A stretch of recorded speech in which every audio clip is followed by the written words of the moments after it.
In northwestern Canada, at the end of the railroad, U.S. and Canadian engineers are rushing trucks, supplies, and road building equipment for the new Alaska Highway, pushing across the frozen Peace River before the river thaws. Here, from a tent city in the heart of the wilderness, the Army wages a war against nature and the elements. In 30 below zero temperature, they're blazing a trail for the construction of a 1,500-mile military highway from the United States to Alaska.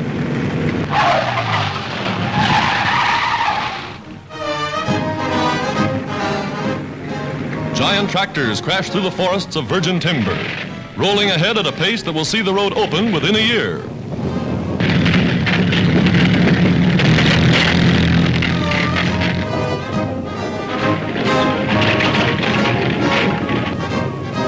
Highway to Alaska, for the nation that controls this strategic outpost holds the gateway to the world.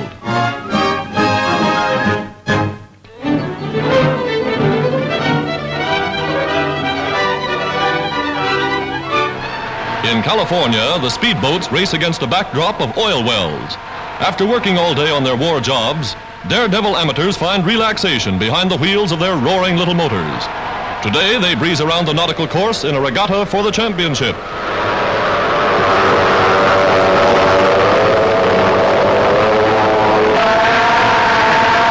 There's no slowing up for the turns, and somebody gets a ducking.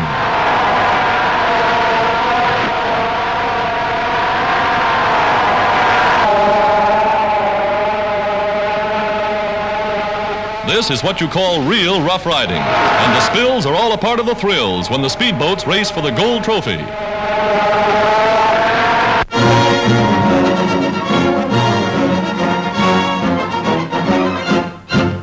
America is building fleets of giant aerial cargo transports, big enough to carry troops and mechanized equipment to the far corners of the world.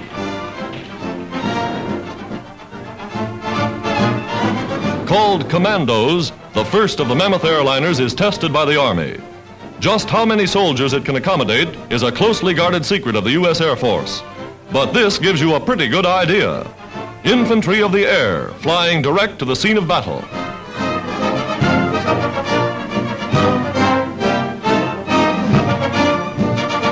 Inside, they sit on specially built seats with parachutes for their cushions. There's still plenty of room for additional equipment. And here it is, scout cars rolling up the double ramp under their own power, rolling right through doors big enough to admit a tank.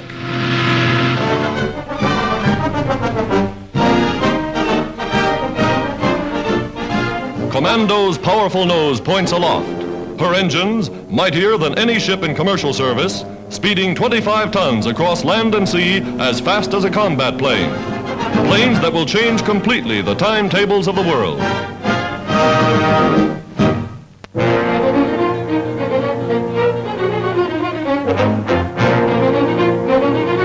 Paramaribo, capital of Suriname, South American outpost of the Free Dutch, now cooperating with the United States and Brazil. Here, Netherlands Marines form the nucleus of a rapidly growing military force. In American-built tanks, they patrol this vital gateway to the Caribbean. Alert for any attack from sea, land, or air. Early in the war, the Germans scuttled a ship near the river's mouth in an effort to block navigation. For down this little stream come ships from the important bauxite mines in the interior. But the destruction of that vessel was in vain, and daily traffic increases as freighters ply back and forth through tropical wilds, bringing out the vital aluminum ore so necessary to the manufacture of war machinery. Gun crews keep their weapons ready. Every possible precaution is taken to speed unhindered the flow of the precious metal.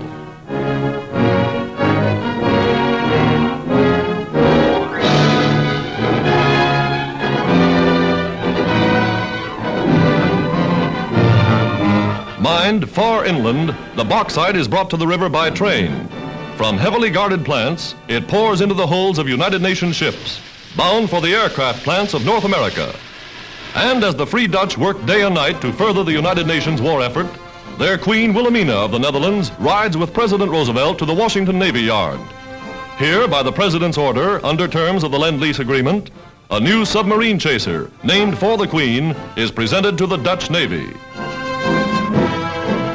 Her Majesty goes aboard and finds a crew of her own countrymen, veterans of the Netherlands fleet, which so valiantly fought the first Japanese attack in the Southwest Pacific.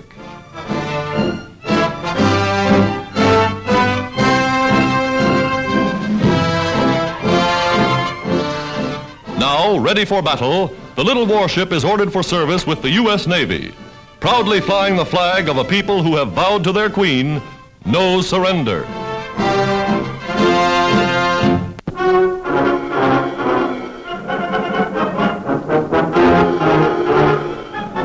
The Army gives the folks at home a sample of what it's like to be a soldier.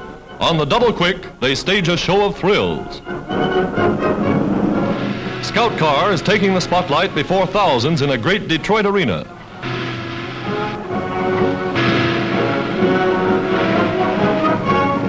Tanks leaping into space.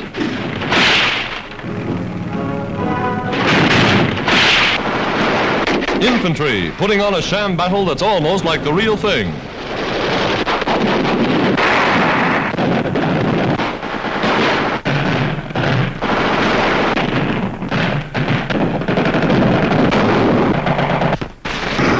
Climax in darkness.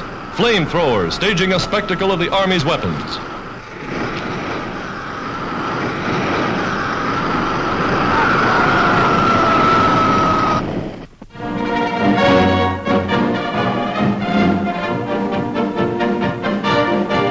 Promotion day at a U.S. Army flying field, somewhere in the West. Promotion day for a record force of aerial gunners, newly elevated to wear the stripes of Staff Sergeant. The commanding officer, General Robert Olds, impresses his air marksmen with the importance of their jobs. For in their sharpshooting eyes lies the safety of the bombers from attack by fighter planes.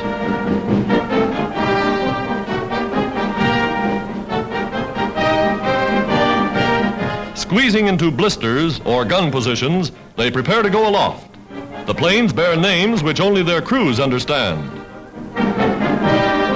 Here they man the weapons that put the sting in the bomber's tail, trigger fingers itching to let 'em have it.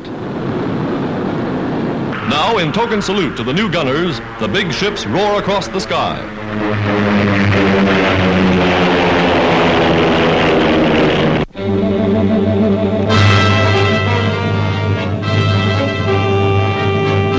The famous American Kitty Hawk fighters are gaining quite a name for themselves with Australian aces.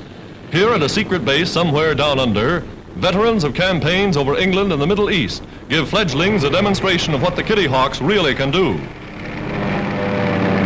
Taking off from runways hewn from the jungle, they roar aloft, the camera plane recording their dramatic flight in aviation scenes rarely equaled.